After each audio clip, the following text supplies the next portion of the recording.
होशियार हों और एहतियात करें। इस प्रोग्राम में ऐसे वाक़यात का तबसरा किया गया है जो बच्चों के लिए बिल्कुल ही नामुनासिब है। जलन, हसद, बेतहाशा प्यार और उससे कई गुना ज्यादा नफरत, जहरीले सांप और जादू टोना। आज के सच्चे किस्से में ये सब चीजें बर्बादी का सबब बनी, जिंदगियां तबाह हो गई। ना जाने कातिल को सुकून मिला या पछतावा हुआ। ये है साइमा और सबा खान की कहानी।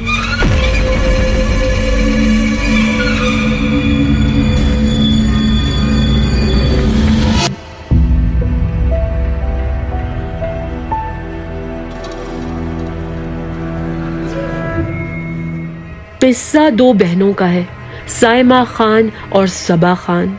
दोनों अपने वालिदैन और दो भाइयों के साथ नेदरलैंड्स में रहती थी। वो उर्दू, पंजाबी और अंग्रेजी के अलावा डच में गुफ्तगू कर सकती थी। साइमा अपनी बहन सबा से 7 साल बड़ी थी, लेकिन उन्हें एक दूसरे से बहुत उनसियत और मोहब्बत थी। जब सबा 18 साल की थी, सारी फैमिली ल्यूटन, इंग्लैंड मुंतकिल हो गई। इंग्लैंड आने के कुछ अरसे बाद ही सन 2009 में साइमा का रिश्ता पाकिस्तान में रहने वाले हफीज रहमान से तय पाया। दोनों एक दूसरे को पहले से जानते नहीं थे।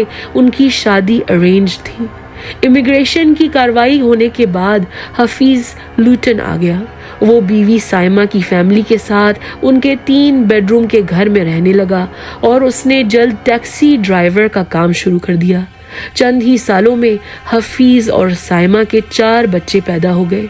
छोटे से घर में 11 अफराद रहते थे, लेकिन पड़ोसियों को उनसे कोई शिकायत नहीं थी। वो शरीफ और अच्छे भले मेहनती लोग माने जाते थे। सबा ने बहन की शादी के बाद वकील बनने का सोचा।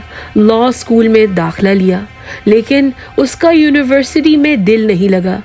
उसने पढ़ाई छोड़ दी और साइमा की तरह केयर वर्कर की ट्रेनिंग ले ली। केयर वर्कर्स बूढ़े या माजूर पेशेंट्स को रोजमर्रा के कामों में मदद करते हैं। वो अक्सर सीनियर होम्स या लोगों के घर जाकर उनकी देखभाल करते हैं। उनके घरेलू काम, कपड़े या बर्तन धोना, उन्हें टाइम पर खाना और दवा देना, उनका बीपी चेक करना वगैरह वगैरह। फरवरी 2016 साइमा और हफीज ने खानदान वालों को बताया कि वो अपना जाती घर खरीद कर अलग रहना चाहते थे। जल्द उन्हें कोई मुनासिब जगह मिल गई और उन्होंने 25 मई 2016 को अपने 4 बच्चों के साथ नए घर में मुंतकिल होने का इरादा किया। 23 मई 2016 साइमा और हफीज को घर बदलने में 2 दिन बाकी थे कि खान घराने के किसी पड़ोसी का इंतकाल हुआ और रात में ल्यूटन सेंट्रल मॉस्क में जनाजे और दुआ का एहतमाम रखा गया। साइमा के वालिदैन और हफीज ताजियत के लिए गए। साइमा की ड्यूटी करीब में किसी बूढ़ी औरत के घर पर थी, तो वो काम पर चली गई। साइमा के बच्चे, जिनमें 6 साल की बेटी, 4 और 2 साल के बेटे और 1 साल की बेटी, अपनी खाला सबा की निगरानी में थे। रात के 11 बजे सबा ने साइमा को 4 टेक्स्ट मैसेजेस भेजे और कहा कि सबसे छोटी बेटी सोने से इनकार कर रही थी, रो रो कर हलकान हो गई थी। बच्ची को दूध पिलाकर वापस काम पर चले जाओ। साइमा ने जवाब में लिखा, ऑन माई वे। साइमा 11:07 पर घर लौटी और उसके तकरीबन 20 मिनट बाद एक वहशियाने हमले में मुलविस हुई। छोटी बहन सबा ने 999 डायल करके एम्बुलेंस बुलवाई। 11:38 पर पुलिस भी वहां पहुंच गई। आने वाली वीडियो वहां मौजूद पुलिस ऑफिसर के बॉडी कैमरे में महफूज की गई थी।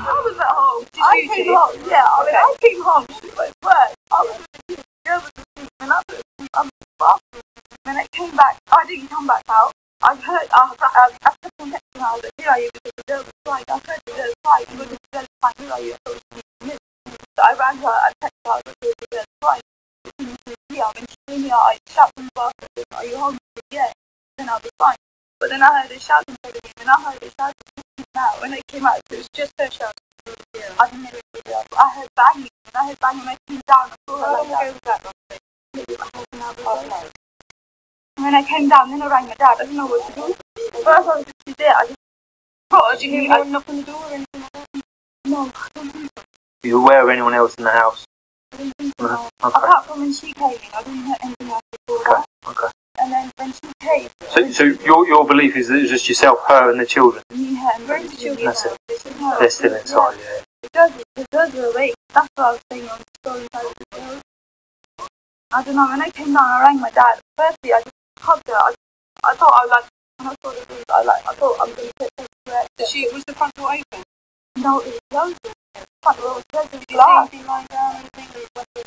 No, it was just blood leaking. I walked in it, but I literally just ran over it. I took a scarf to cover it because I thought I was going to, you know when you cover the wood and like stop from bleeding. I thought if I touched, she had glass and glass everywhere, so I was just covering it and then I don't know. Then I rang my dad, and then he was like, what's happened? I said, I don't know what happened. And I rang the ambulance. And then the ambulance came back. We're going to need to they were back to it. Get everyone out the back. We don't keep that. It's inside the bomb. Where's the glass? It's in here. Front. And now it's the back door. The back door smashed. And then I came down, I just saw her there, with glass lying around her. And so she was the back door. She was the back door. And then glass at the back door, and had a mirror there. That mirror was on the floor and broke. Is the front door still shut with the glass breaking? The front door, the back door. Wide open. Yeah, it was like shut glass and break. Glass halfway open. सबा ने रोते हुए police अफसरान को बताया कि वो चारों बच्चों के साथ घर की दूसरी मंजिल पर थी जब साइमा घर में दाखिल हुई थी। सबा ने साइमा से कहा, मैं नहाने जा रही हूँ। सबा वॉशरूम में थी कि उसे 2-3 बार धन धन धन की आवाज आई और उसके फौरन बाद चीखने की आवाज आई। सबा ने जल्दी से कपड़े पहने, कमरे में झांका तो चारों बच्चे सो रहे थे। वो भागते हुए नीचे गई। उसने देखा कि साइमा घर के मेन दरवाजे के सामने गली में पड़ी थी। वो शदीद जख्मी थी।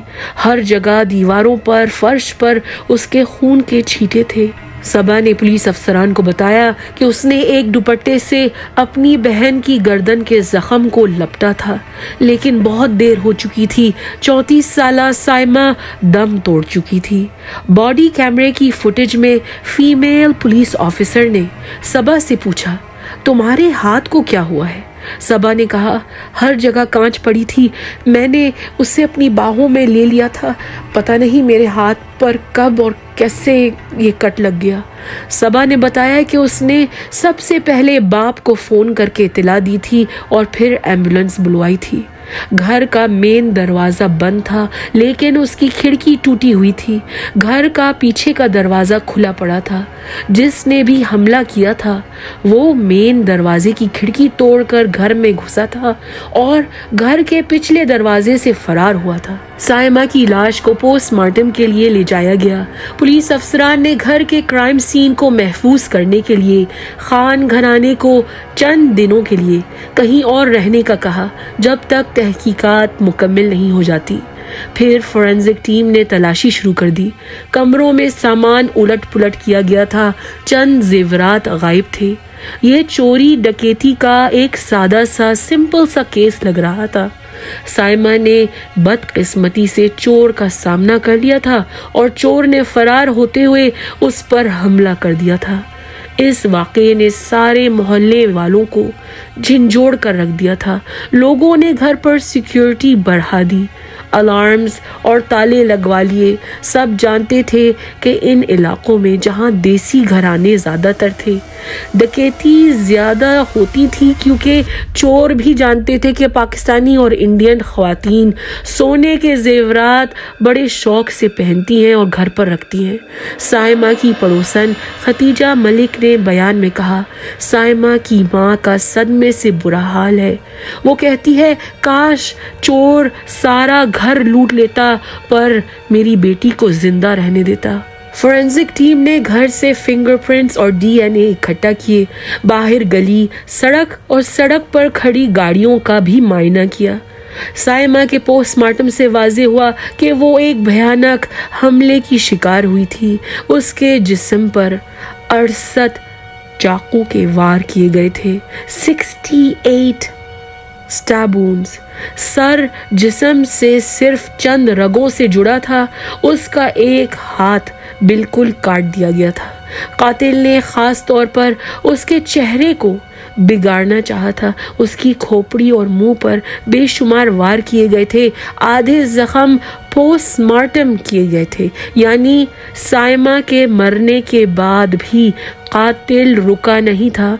वो लगातार उस पर जंगलियों की तरह हमला करता गया। 25 मई 2016 साइमा के घर वालों से तफसीली पूछगछ की गई। उसके वालिदैन और शौहर हफीज के पास सॉलिड एलिबाई था। उस रात मस्जिद में मौजूद सैकड़ों लोगों ने उन तीनों को देखा था। चूंकि सबा वाहिद गवाह थी, इसलिए उससे मजीद तफ्तीश की गई। सबा ने वही कहानी दोहराई, लेकिन पुलिस के दबाव के बाद उसने अपनी बहन का एक बड़ा राज फहाश किया। उसने कहा, मुझे शर्म आ रही है मगर बताना भी जरूरी है, साइमा का किसी के साथ चक्कर चल रहा था। सबा ने कहा कि वो उसके बारे में ज्यादा कुछ जानती नहीं थी, लेकिन मुमकिन था कि साइमा के आशिक ने उसे गुस्से में झगड़े के बाद कत्ल कर दिया था। साइमा की बड़ी बेटी को भी इंटरोगेट किया गया। याद रखिए, चारों बच्चे घर पर थे, दूसरी मंजिल के बेडरूम में सो रहे थे। साइमा की बेटी ने बताया कि अचानक उसकी नींद शोर शराबे की वजह से होशियार हुई थी। उसने समझा शायद उसकी खाला सबा नीचे किचन में कुछ काम कर रही है। बच्ची ने जोर से पूछा, आंटी क्या आप चूहे को मार रही हो? लेकिन बच्ची को कोई जवाब नहीं मिला और वो वापस बिस्तर में लेटकर सो गई थी। डिटेक्टिव्स ने अपनी तफ्तीश जारी रखी और सबा का बताया हुआ राज पब्लिक के कानों तक पहुंच गया। सुनने वाले ने साइमा के किरदार पर उंगली उठाई। मीडिया में ये अफवाह फैली कि शायद साइमा का कत्ल ऑनर किलिंग का केस था। इज्जत और गैरत की खातिर शायद उसके घर वालों में से किसी ने उसे बेरहमी से कत्ल कर दिया था। डिटेक्टिव्स ने यह जानने की कोशिश की कि क्या साइमा सच में किसी के साथ अफेयर में मुलविस थी। उसके सेल फोन और ईमेल की छानबीन की गई। साइमा की बेवफाई का कोई सबूत नहीं मिला। अफसरान को एक और बात बहुत अजीब लगी। कातिल ने साइमा पर बेशुमार चाकू के वार किए थे। कातिल के कपड़े जरूर खून से भीगे हुए होंगे। जब वो क्राइम सीन से भागा था, रास्ते में खून का एक कतरा तो मिलना चाहिए था ना, मगर बाहर, घर के आगे और पीछे से कोई फोरेंसिक एविडेंस बरामद नहीं हुई। 25 मई 2016 साइमा के शौहर हफीज रहमान ने मीडिया को अपना बयान दिया। उसने कहा, साइमा 34 साल की उम्र में हमसे छीन ली गई है। मेरे चारों बच्चे माँ की मोहब्बत से महरूम हो गए हैं। साइमा एक वफादार बीवी, एक खिदमत गुजार बेटी और एक प्यारी बहन थी। वो सबका ख्याल रखती थी। मैं अपने ख़ानदान की तरफ से आप सबका शुक्रिया अदा करना चाहता हूँ उस ताज़ियत और सपोर्ट के लिए जो हमें सारी कम्युनिटी ने दी है।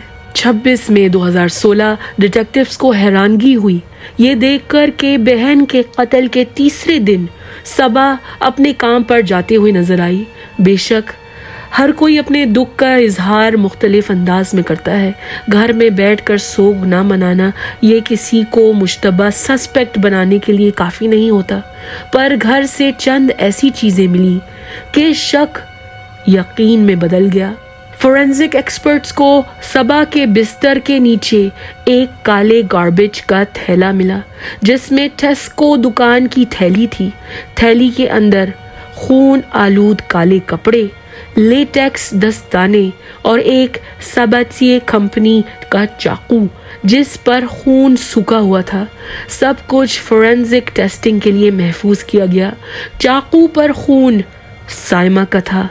चाकू के हैंडल पर फिंगरप्रिंट्स सबा के थे। कपड़ों पर बारीक कांच के जर्रात थे, जिससे वाज़ेह हुआ कि सबा ने खुद से दरवाजे की खिड़की तोड़ी थी। टेस्को नामी दुकान का सीसीटीवी फुटेज निकलवाया गया।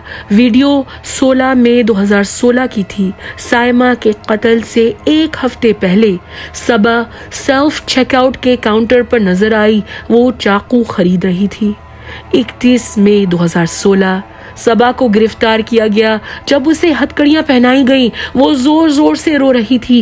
कह रही थी, मैं साइमा से बहुत प्यार करती थी, ये एक गलत फहमी है, मैं बेकसूर हूँ। माना कि सबा खान अपनी बहन की कातिल थी, लेकिन क्यों? एक औरत अपनी बहन की जान क्यों लेगी? सबा का सेल फोन जब्त किया गया, उसकी तलाशी ली गई और कत्ल का मकसद साफ वाज़ेह हो गया। बेशुमार टेक्स्ट मैसेजेस मिले जिनमें सबा अपनी बहन का नाम लेने के बजाय दैट वो कुतिया कह रही थी। सबा टेक्स्ट मैसेजेस किसको भेज रही थी? साइमा के शौहर हफीज को। सबा और हफीज का चक्कर चल रहा था। एक टेक्स्ट मैसेज में सबा ने अपने बहनोई को लिखा था, अगर मैं तुम्हें अपना दिल निकाल कर दिखा सकती, तुम देखते कि तुम मेरे लिए क्या हो।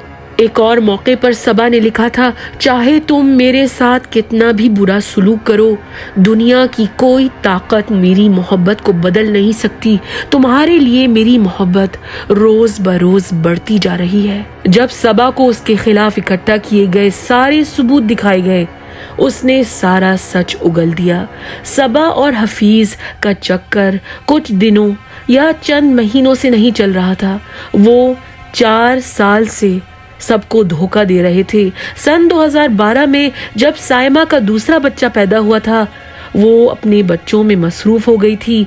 हफीज के पास नैन मटक्का करने के लिए उससे 10 साल छोटी जवान साली मौजूद थी, जिसका फायदा उसने उठाया। दोनों छुपकर बाहर मिलने लगे। वो हफीज की टैक्सी में घूमते, उनका जिनसी ताल्लुक भी था, कभी टैक्सी में और कभी घर में जब कोई नहीं होता था। हत्ता ये कि सबा प्रेग्नेंट हो गई थी। परेशान होकर हफीज ने किसी दूर के शहर की मस्जिद में जाकर इमाम से पूछा, क्या मैं अपनी साली से शादी कर सकता हूँ? इमाम ने हफीज को समझाया कि एक वक्त में 2 बहनों से शादी करना इस्लाम में मना था, जायज नहीं था। सबा बच्चा गिराने पर यानी अबॉर्शन करवाने पर मजबूर हो गई थी। सन 2015 में जब साइमा का चौथा बच्चा पैदा हुआ था, सबा का हसद और जलन से बुरा हाल था। वो साइमा और हफीज के फोन की तलाशी लेती, मियाँ बीवी के टेक्स्ट मैसेजेस पढ़कर आग बगोला होती थी। साइमा के पास वो सब कुछ था जो सबा चाहती थी, हफीज और हफीज के बच्चे। सन 2016 की शुरुआत में हफीज को पछतावा हुआ था। उसने सबा से कहा, हमने बहुत बड़ा गुनाह किया है, मैंने तौबा कर ली है, तुम भी मुझे भूल जाओ। ये सुनकर सबा ने खुदकुशी करने की धमकी दी। अगर हफीज उसे छोड़ देगा तो वो अपनी जान ले लेगी। फरवरी 2016 में हफीज और साइमा ने अलग रहने का इरादा कर लिया था। सबा को लगा कि सब कुछ उसके हाथ से निकल रहा था। उसने सोचा, अगर साइमा मर जाती है, मेरे वालिदैन को कोई एतराज नहीं होगा अगर मैं हफीज से शादी कर लेती हूँ। बच्चों की देखभाल खाला से बेहतर कौन कर सकता है? डिटेक्टिव्स ने दरियाफ्त किया कि सबा ने सबसे पहले पाकिस्तान में किसी जादू करने वाले बाबा से टेक्स्ट मैसेजेस से राब्ता किया था। सबा ने साइमा पर काला जादू करवाना चाहा था। उसकी मौत के लिए 5000 पाउंड्स आदमी को भेजे थे। टेक्स्ट मैसेजेस में सबा ने जाहिर किया था कि वो कोई और है, अपनी दोस्त सबा की खातिर ये काम करवा रही है। उसने लिखा था, आपको बार बार परेशान करने के लिए माजरत, मेरी दोस्त वाकई परेशान है। हफीज उसकी तरफ देखता भी नहीं है। वो कहता है उसे अपनी गलती का एहसास हो गया है।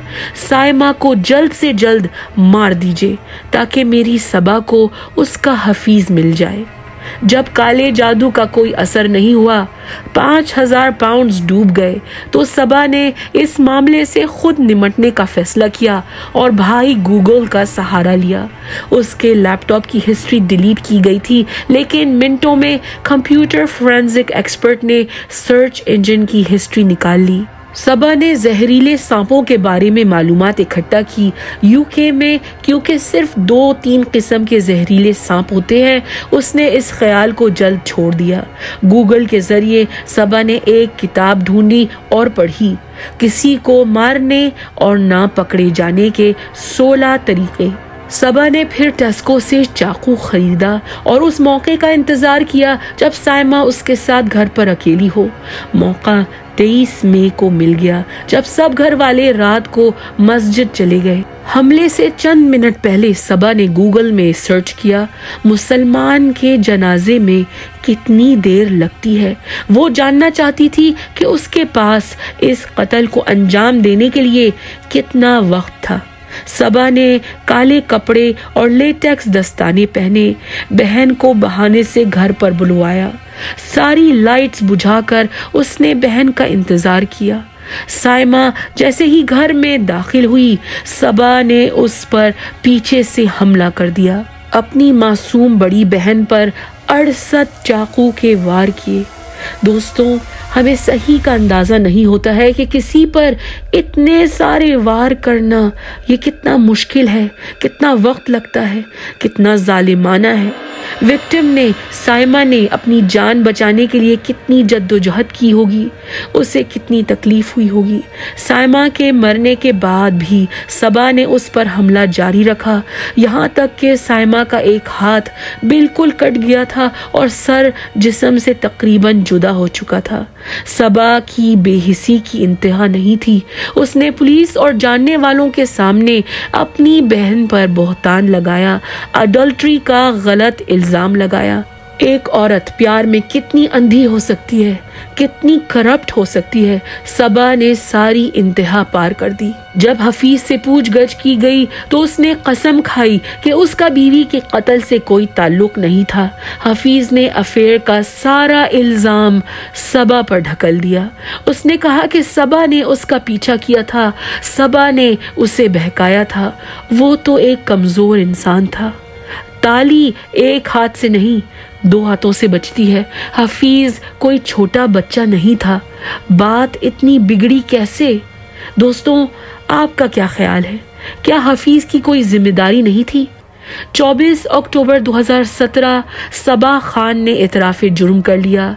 जज क्रिस्टोफर मॉस ने उसे उम्र कैद की सज़ा सुनाई। सबा को 22 साल से पहले पैरोल नहीं मिल सकता है। वो बेडफोर्डशायर की जेल में अपनी सज़ा काट रही है। हफीज रहमान ने अदालत में अपने पछतावे का इजहार किया। उसने कहा, सबसे ज़्यादा तकलीफ मेरे बच्चों को है। उन्होंने अपनी जिंदगी की सबसे अहम खातून को खो दिया है, उनकी माँ। दोस्तों, ये थी साइमा खान की कहानी। हमारे चैनल को सपोर्ट करिए और महफूज रहिए। अगर आपको ये वीडियो पसंद आई है तो लाइक, शेयर और सब्सक्राइब करना भूलिएगा मत, वरना